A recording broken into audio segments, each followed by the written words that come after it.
Welcome back to another video from the dulcet tones of me. You've already had the crappy version of Through the Keyhole, so now for the crappy version of This Is Your Life.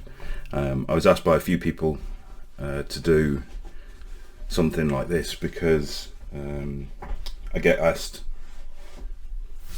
quite a bit actually how this all happened, how it affects me.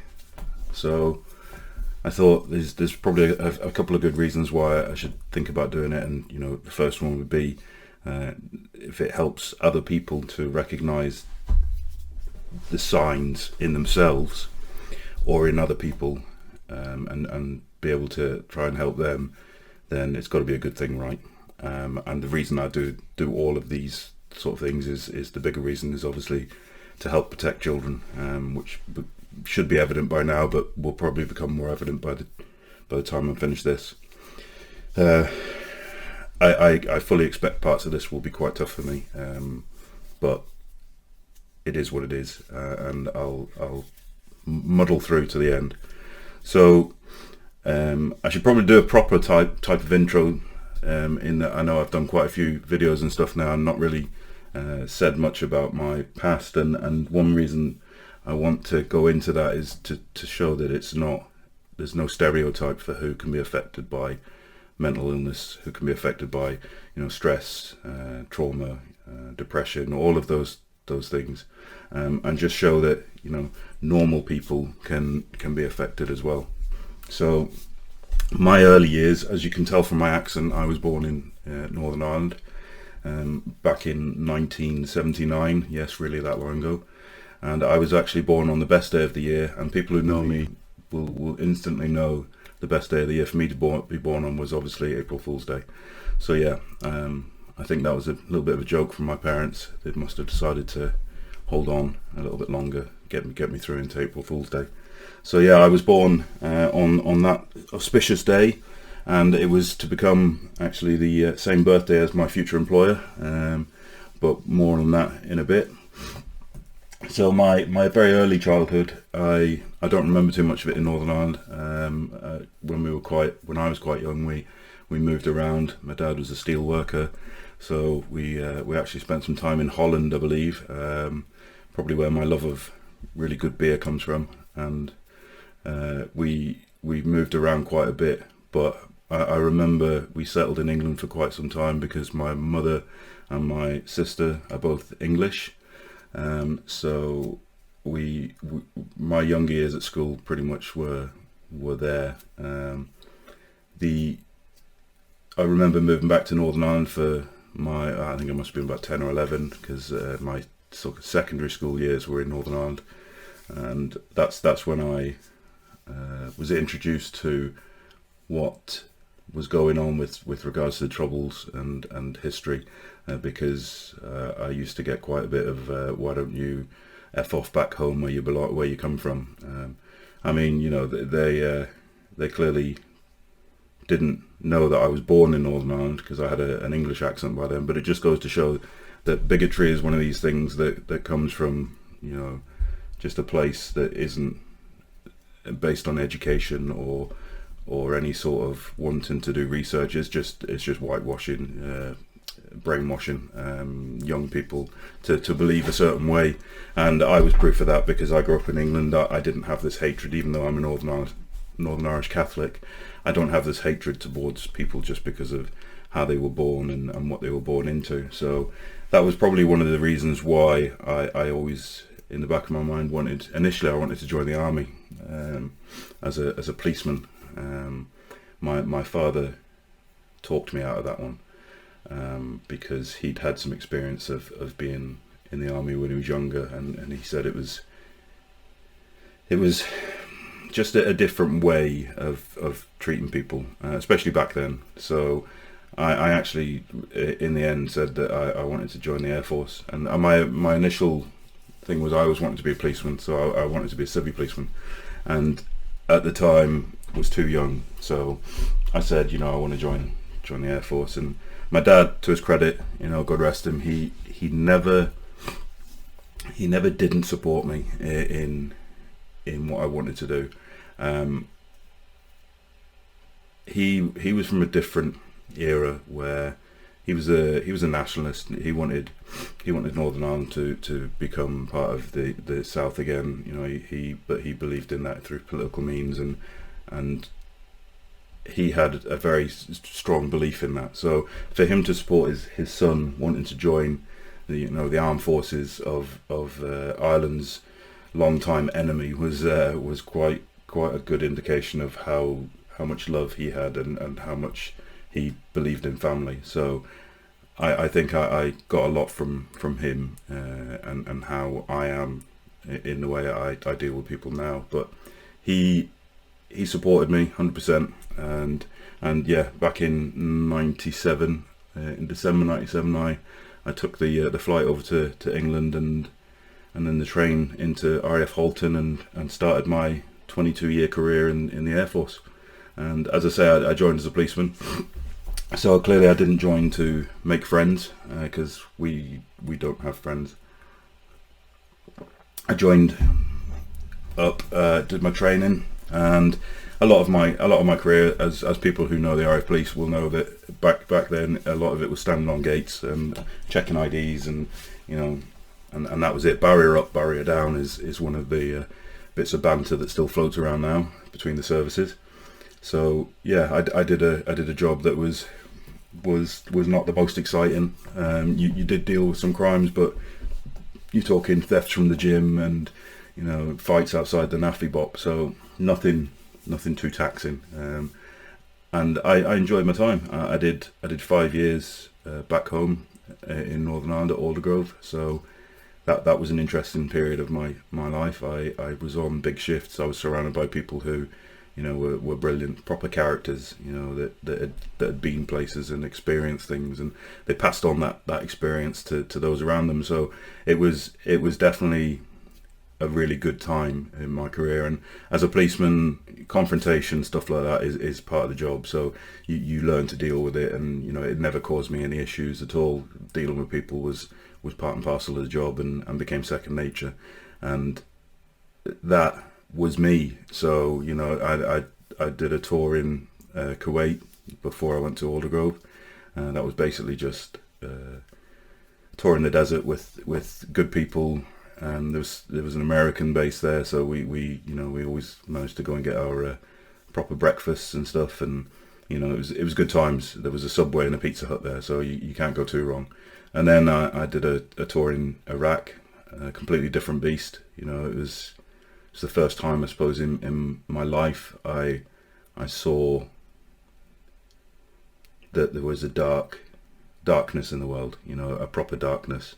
And this is coming from someone who grew up in Northern Ireland and saw bombings and and killings of the soldiers you would see walking up and down the street. Normally you would hear those bombs go off and the mortars go off up in the barracks, and that's the background that I sort of had then, is knowing that bad things happened. But not until I went to Iraq did I see that people were struggling with some really horrible situations.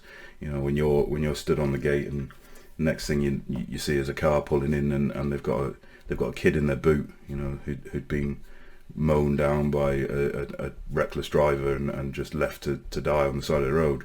And then you think, you call your medics and stuff up who help to start helping this kid, and then you realise that the rules state that the local health service have to come and take him away, and you're waiting for them to turn up, and then this van turns up with some blue lights on top, and the guy who's driving it jumps out, and basically there's one guy in the back, and it's not what we in where we come from would think of an ambulance. This was basically a trolley in the back of a van. The kid got thrown on it and driven away, and each one of us there would just looked at each other and thought, what's going to happen to that kid? And that sort of stuff sticks with you. But the place had its beauty as well. You would see these little oases, and you hear the word oasis, and you don't really understand, I suppose, growing up, what that actually means. And then you see this crystal blue pool of water with green around it, and you understand what an oasis really is then, because it's not until you put that into the middle of what is basically, I have to try and say this without swearing, so into the middle of what is basically a hellhole is when you see the real beauty of it. So that's when it becomes an oasis, right? And that stuck with me as well. All these experiences were experiences that helped to push me forward and do the job, and become what I am, or what I was. And then after all that, coming towards the end of my career, thinking, what am I going to do when I leave? All these sort of things start to float around in your head, and before I got to Corsham, obviously, which is where my story, I suppose, begins with regards to this. One of the most important events happened in my life, and that was getting married to Colleen, who has been and continues to be the rock in my life. So it was, oh my goodness, it was back in 2003, I believe we first met, and we initially met on the internet, and back then that was, you don't tell people that you meet on the internet, because back then that was not what it is today. So I remember the first time we actually met each other, and we decided to. This was when I was stationed in Aldergrove. So for me, it was dodgy times going home and going down home to visit family and stuff like that. But she was from that area, and we decided to meet in Armagh, in the local city. And I remember parking up and heading up these escalators that they had in the shopping centre. And as I was coming up, I just could see over the top and see Colleen was sitting there, and she had two blokes with her, two friends, and they saw me, I saw them, and immediately they disappeared from Colleen. They were gone. So I was like, okay, weird. But she told me since that they basically went, oh, don't get in his car with him. Right, see you later. Let's know. Bye. And off they went. And then me and Colleen obviously started chatting and what have you. And obviously I had no idea what we were going to do. So I was like, do you want to get in my car and we'll go and look at go down to where I live and stuff, and I can show you around. And she was like, yeah. So yeah, she clearly got in the car straight away with me, and away we went. But that's where the journey began with Colleen. A year later, I took her to. I planned this big secret that we were going to go to Paris, and basically, I was going to keep it a secret, and it was going to be brilliant. And then about a week before we went, we were doing some Christmas shopping, and I was visiting her lot, and we were doing some Christmas shopping in the one of the other local cities, and we were walking around, and Colleen just. I was in a world of my own as normal, and Colleen was like, "Oh, we should probably buy some wrapping paper and stuff like that." And I was like, "Oh, don't worry about it. We'll pick it up when we get back from Paris." Oh, did she know? Yeah, she noticed. She heard me. So yeah, we're going to Paris, love. That's what I've got organised. So my ability to keep secrets is really dog shit. I've never been good at lying. Never been good at secrets. These are all ideal things for Colleen, and most women, I would think, is to know a man can't lie or keep secrets. So yeah, we went obviously to Paris. She still didn't know I was going to pop the question, but there was probably something in the back of her head. But then we went up the Eiffel Tower one day. We were out there, got to the top. Cold morning.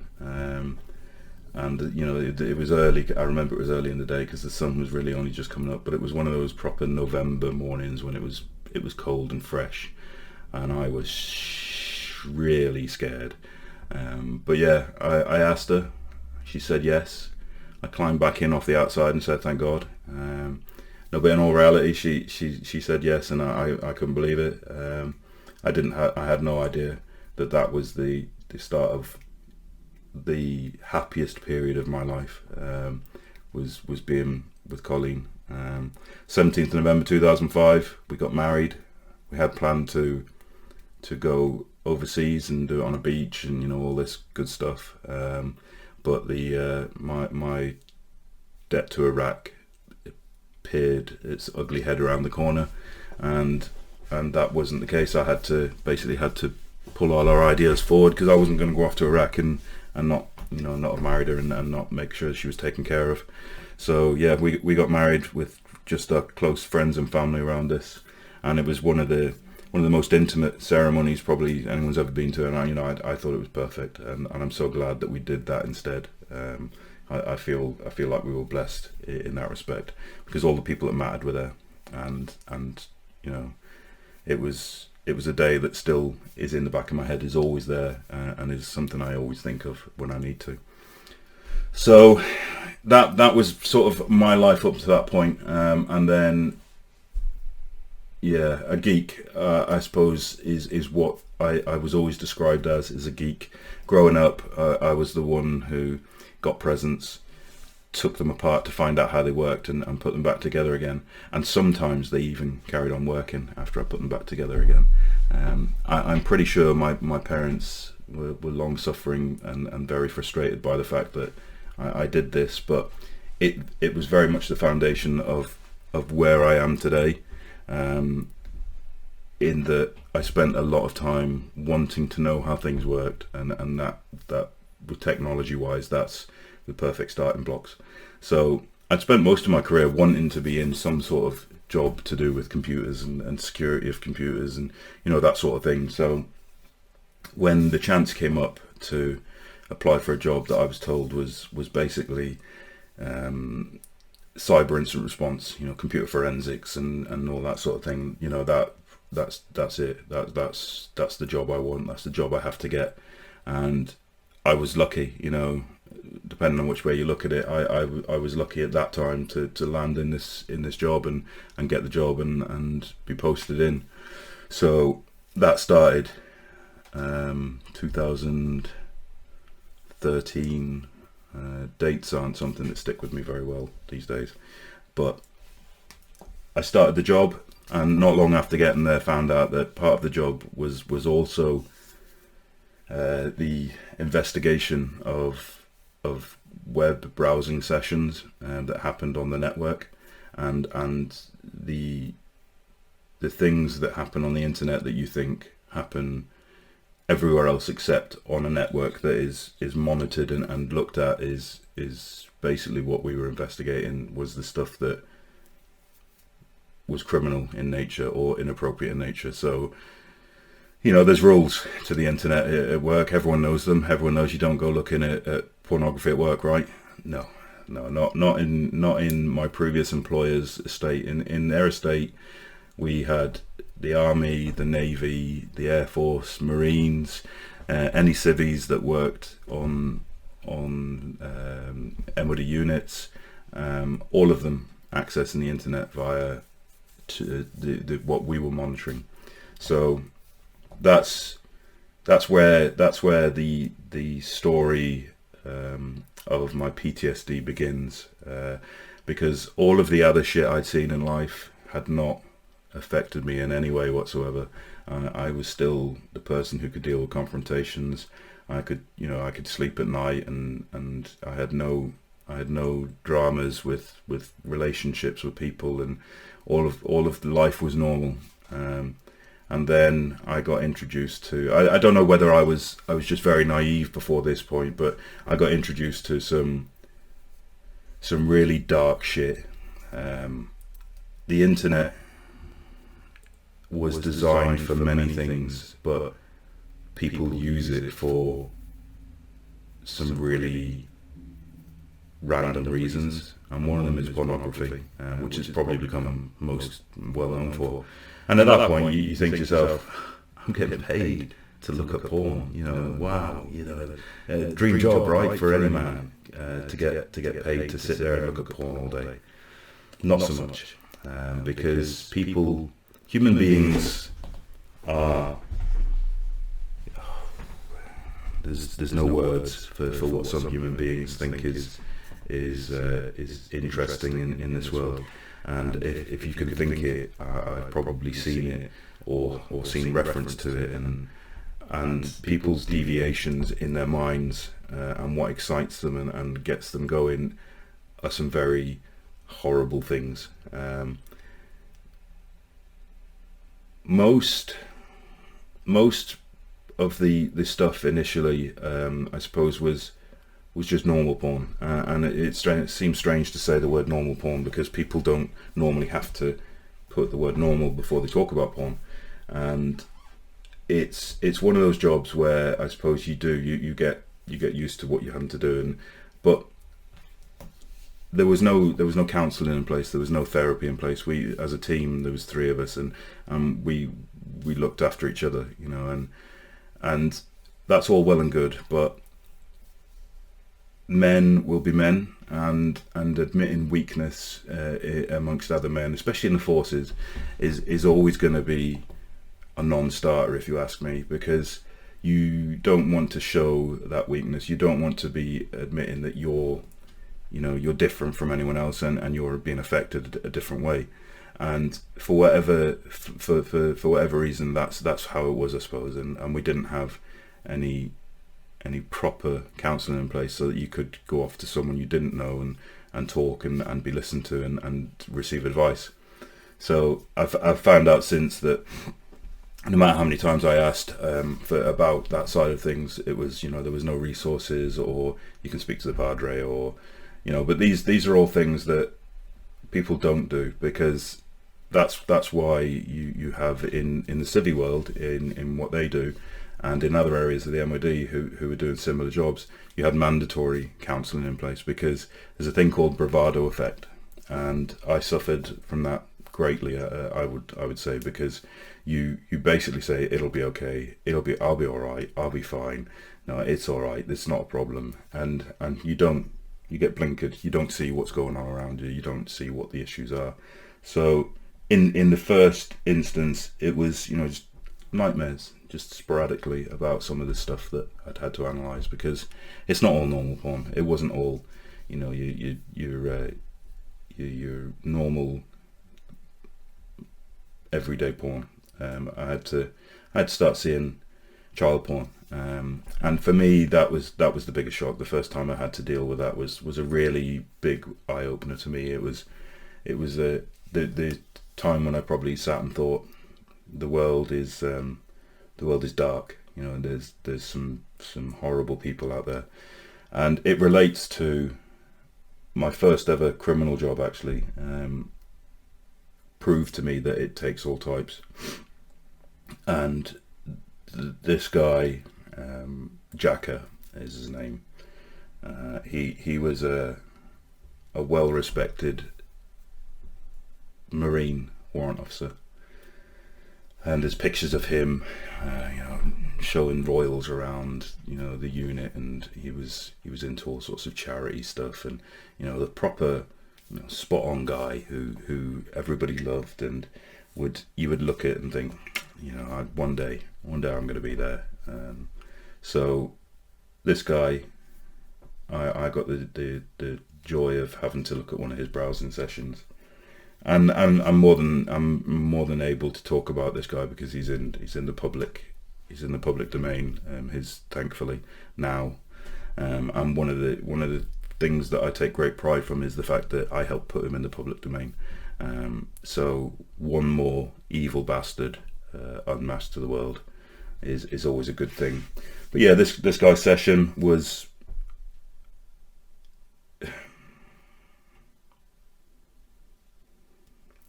not normal. I did the job that I had to do. I analysed the imagery, wrote the report out, and off it went. And there's a positive thing to the way that this was dealt with, because it didn't go through the normal chains of being dealt with by the military police. This one had to go to the civil police for one reason or another. When any case gets dealt with by the civil police and goes through CPS, you're classed as a witness so you receive updates about the case as it goes through the system. And I've still got a letter that I said about in my Through the Keyhole video that sits behind the framed picture of said scumbag that looks down on me every working day that I'm sat in this office. And it told me, once it had gone through, it basically told me about the result, and he got jailed and sent down for 4.5 years. And the reason he got 4.5 years was because he'd also been abusing his stepdaughter, but it'd previously been looked at, and this is something that's mentioned in one of the articles. He'd previously been looked at on suspicion of this, but it got dropped because the mother put pressure on the daughter to drop the case. Some great parenting there, right? So he thought he was free and easy for getting away with that.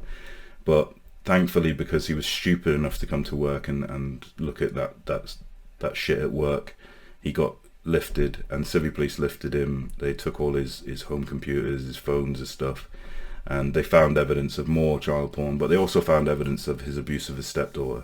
So he went down for that as well. And if you ask me, 4.5 years is still nowhere near enough, but I won't go into what I think should happen to them on film, because I don't want to get in trouble. But yeah, he's actually one of the things that helps me get through some of the tougher times, because what we found in our job was that we were the last to ever hear about any of these things. So although we instigated a lot of these criminal investigations that went off to different areas, we never got informed what happened. So for me, one of the things that I try to put out there, and especially leaders and man managers in that sort of line of work, is make sure that the people who do the job get the feedback on what happens, because it's very important to close that loop in the head that says that you helped to unmask someone like that. You helped to make sure that they got what they deserved, or at least some part of what they deserve. So make sure that you close that loop for people, that they know that they did good, because if you don't, what is there for them to use as a positive from it all? But also make sure they have counselling. Make sure that they don't have a choice in that matter. In the same way that in rugby, if a player gets smacked in the head, they want to get straight back up and play, because that's what they do, right? They get back in the game and they play. No, that's why the rules have changed. Doctors now turn around and say, no, you're coming off. We're going to assess you before we say you can go back on. Because if you ask a player, he'll never come off the pitch. He'll play through with injuries, horrific injuries, because that's what they do. So in that respect, we're the same make. We want to get back in the game. We want to make a difference, and we don't care what it's going to do to us. So 2 points there that need to be sort of taken into account, and that was very much one of those marker moments in my career there. I was different from a few of the people who worked in that section, because I was coming towards the end of my career, so I was on a last tour. So rather than do a 3-year tour and then leave and go somewhere else, I basically ended up doing about 6 years in the job, and probably about 8 by the time I left the MOD, that I was at Corsham. 2 years of that were obviously not working, but were at home. But yeah, 6 years doing that job, far too long. And I kept the mask on. I kept plodding forward, to the point where it was affecting not just me, but it was affecting Colleen. And I had no intentions of losing my job or risking any of that. So I kept plodding forward and keeping the mask well attached, and until one day, and this is a tough one for me to talk about, especially because the one thing in my life that I would never hurt or want to hurt is Colleen, because she she is the reason for me being here. And I was not going to get any help at all until one day we were driving home from work, and I lost the plot with another driver. And this was one of the side effects from things. I would keep everything inside, and then normally when I was driving is the time when someone would just be a prat in a car, and this time it was when I pulled out behind a car and they had no brake lights working. So I tried to explain to the driver that the brake lights weren't working after I nearly went into the back of them, and basically the passenger in that car was like, so what are you going to do about it? And red rifle bull, I immediately started screaming, shouting, trying to get ahead of them, and luckily they drove off another way, and we pulled into the shopping where we were going to be shopping, and Colleen just looked at me and she said, "I don't feel safe in the car with you." And I swear to you, it's like a dagger had just been thrust into me, into my heart. But I was still in that moment. I was still in the rage, and I basically I walked off. I walked home and left Colleen standing in the car park of the shopping place. And by the time I got home, I'd obviously calmed a bit and realised that I was completely, in the wrong. I was completely out of order. But in that moment also, I said that I've got to get help. And next day I was in with the doctor, and she, after a few minutes of speaking to me, said, "Yeah, we're gonna get you referred to DCMH,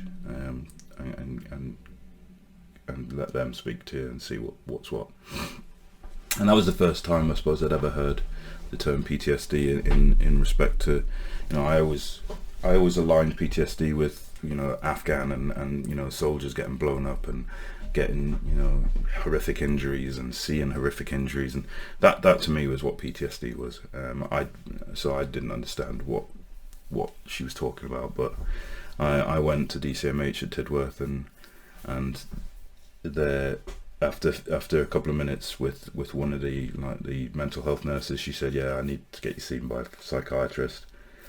A couple of minutes into a conversation with a psychiatrist, he was like, "Right, let's get this out of the way. You've got PTSD, and we can start working on it." So that I suppose was for me was a moment of realization that I was damaged quite badly, and needed their help now. So Colleen, as always, was the reason for all of the good things in my life, and in this case she was the reason for me starting to look for help. So I think things were probably quite bad for her by then, and she was dealing with me with my night terrors. I was waking up in the middle of the night just screaming, thrashing around, and that sort of thing isn't what she signed up to. She's always seen me at my best, and now she was starting to see the worst version of me, and I to the point of me losing control like that is the one thing that I hate, and I think that's probably why my sleeping issues have become more of somnophobia is a fear of sleep, and that's purely what it is now. It's that inability to sleep because you don't want to lose control and let the images take over and let them affect everyone around you in the way that it does when it affects Colleen. So I became a hermit, and I just didn't want to be around people. I didn't want to socialize with people that I didn't really trust. So it was just easier to stay in the house, and if I did have to leave the house, it would have to be with Colleen, or I'd have to be on my pills and have extra pills with me, and because these are things that in the background now are part of my day, part of my daily life, my routine. I wake up, I take my tablets, I always make sure I have my other tablets with me, and that is a coping mechanism, knowing that you've got those in your wallet should you need them. is a coping mechanism, and it's one that a lot of people identify with, but it's almost like a reflex now. If I ever go out and don't have them, it's just not going to happen. You know, I'll lose the plot and have to come home. So yeah, leaving home was not a very good thing for me, and something I tried to avoid like the plague. So, you know, home became my safe place, and you know, the garden is one of my safe places, and my office here is a safe place, but my home is very much one of those things. But it's a very nice house we live in, and it's a very nice prison basically, but nonetheless it is a prison. I live inside these four walls, and there at least I know I have control of my environment. If I do go out, it's to walk leffy, which you've all seen my videos on that. I walk leffy, and I go to a place I know that there's very few people around, and it's all about controlling that environment and controlling the factors that impact on me. So it's one of, I suppose, trying to explain why I need to do that. And I put it in my post the other day on social media about what does hell on earth look like. And for me, this is what hell on earth looks like. It's that constant imagery in your head of child abuse and animals abuse, bestiality, all of these things floating around in there. You know, over the time that I was there, I probably had to analyze, I'd say, 1 million images of normal pornography, and at least a quarter of those had to be inappropriate, criminal inappropriate in some way. So over that time, that's how many images I've had to process in my mind, and never fully processed because of the lack of a toolkit to tell me how to do it.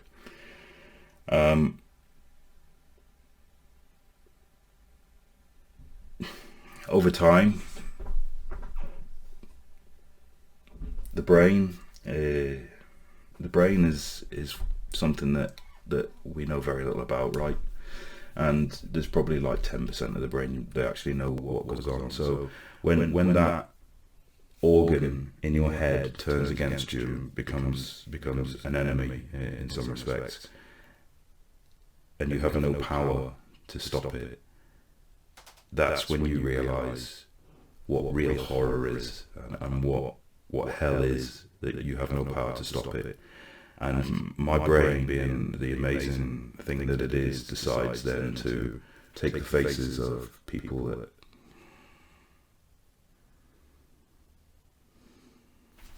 I love and care for, and it takes their faces and it puts them into these scenarios that I've processed in the past. And because the original wasn't horrific enough, obviously, so it decides that it's gonna up the ante.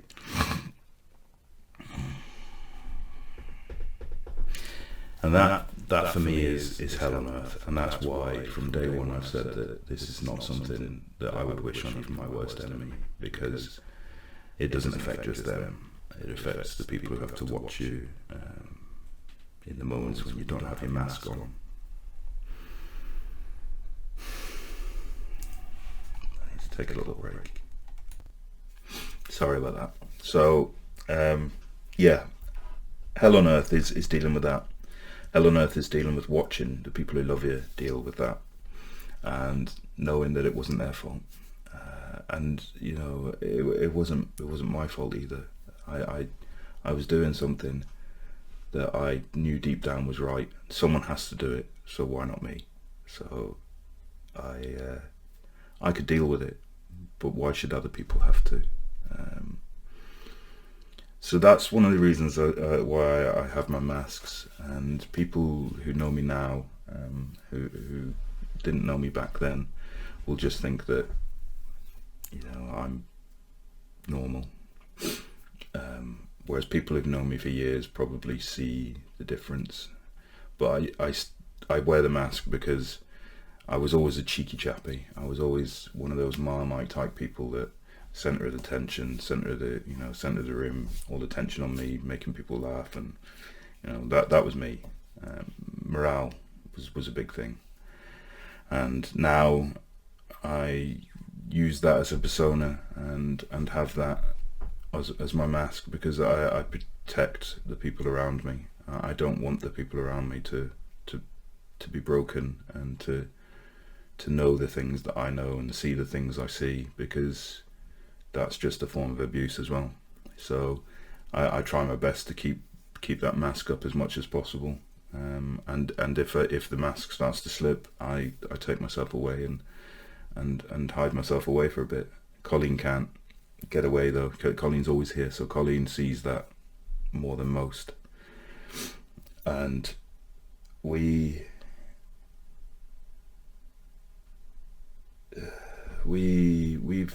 talked in the past about having kids, and I think that we are more sensitive than most about bringing children into the world, and about how I would be around them, and how I would deal with having screaming baby in the house. And so we've had to talk on that more than probably most would have to, and make those decisions. But we thought, once things, I'd started receiving my therapy and stuff, we thought, let's give it a go.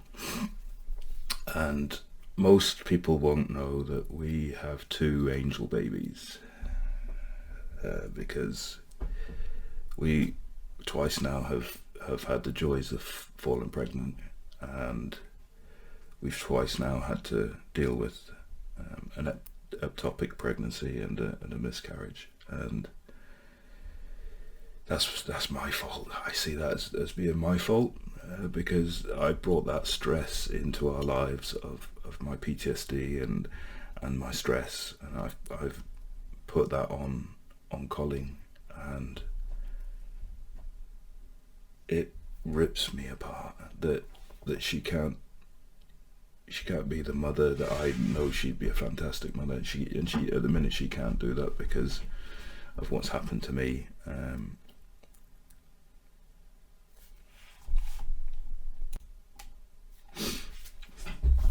So my point out of this part is that the effects are like a really bad butterfly effect, or you throw that pebble into the pond and watch the waves, and those waves are affecting everything in their path. And this pebble that was thrown into my pond has had some really shitty effects on our life, and on my life and the life of people around me. And that's one of the reasons why I have a very, very small circle of friends, and most of those friends are people who don't have to put up with me every day.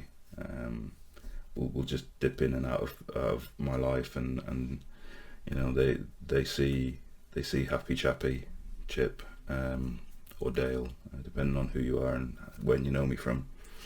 And they can handle that. They can, they're some of the best friends that I've ever had.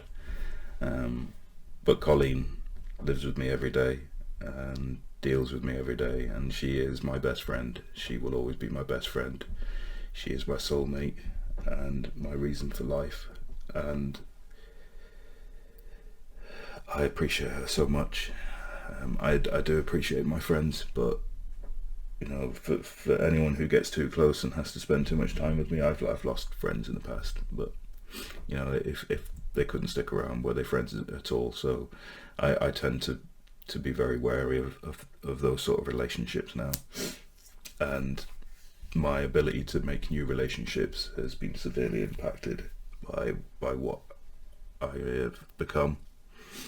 But notice these things in people around you, and if you ask the question, are you okay, don't just ask it as an automatic question and forget about the response, but listen to the response. Look at people, look at how they are day to day, and understand those differences, and understand what they could be signifying, and talk. But more importantly, rather than just talk, listen. But some people won't want to make those relationships, and I'm very much, I suppose, like that at the minute. And this is where sort of my thoughts go into what's the future and what does the future hold. And nobody knows what the future holds. Nobody knows what's around the corner. And this period of lockdown and COVID has shown that to everyone, that you never know what's around the corner. So for me, I suppose everyone at the minute is looking forward to the end of lockdown and thinking, yes, good times, we'll be able to do all the normal things again and get out and do all the stuff we've missed. For me, end of lockdown is scaring the shit out of me. Absolutely terrified, because my transition from military into the civilian world with my PTSD has been pretty much all in lockdown. So working from home has been perfect for me, and my ability to do my job and be in my safe bubble has been brilliant. How is that going to be affected by moving out of lockdown?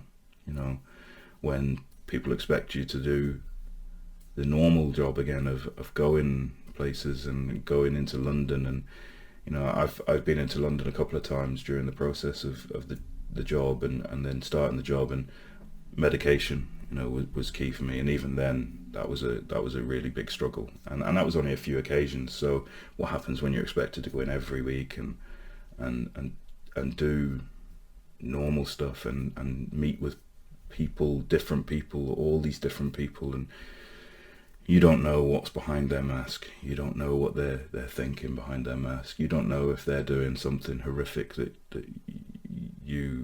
is out there now.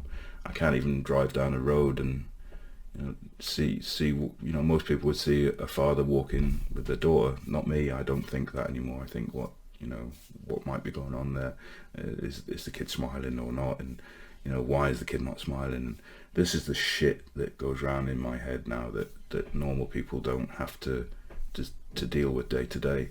So the future is day by day, and that's all I can do is take it day by day. Hopefully each day I get out of bed. That's, for me, that's a win. Getting out of bed is a win. Getting to my desk is a win, and that's life going forward. My brain and its hatred of me, not going to change. So I'm in that position where I've just got to control that and deal with that, and hopefully it works. Evil in the world, nothing's going to change the evil in the world. We live in a world that's dark and has very dark corners, and is filled with some absolute scum. And that's one of the reasons why I will continue to do my videos on child safety and educate parents to better protect their kids, because I will have done something positive towards that then. And that's all I can do, what's in my control. And I can do that from my little bubble, right? So if my knowledge helps others in that respect, if it helps you to identify issues in people that you love and care for that you hadn't noticed before, and enables that conversation to start, then that's a good thing. And I will continue to keep the conversation going about mental health, about well-being, especially in the workplace where I am, because they're listening at the minute, and that's good. But your most important resource is your people, and if you don't take care of your people, then you damage everything around it.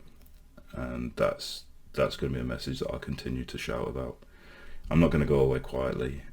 If people want to watch and spread the word, that's good. If you don't, you don't. I'm past the point of caring, but I'll be here plodding along. And if anyone needs any assistance in any of those areas, or wants to know information about something that they're not too sure on, and I can help, then message me, drop me an email. Subscribe to the channel, share the channel, do all those good things. And yeah, that was a toughie, but hopefully will have helped. Thanks, catch you next time.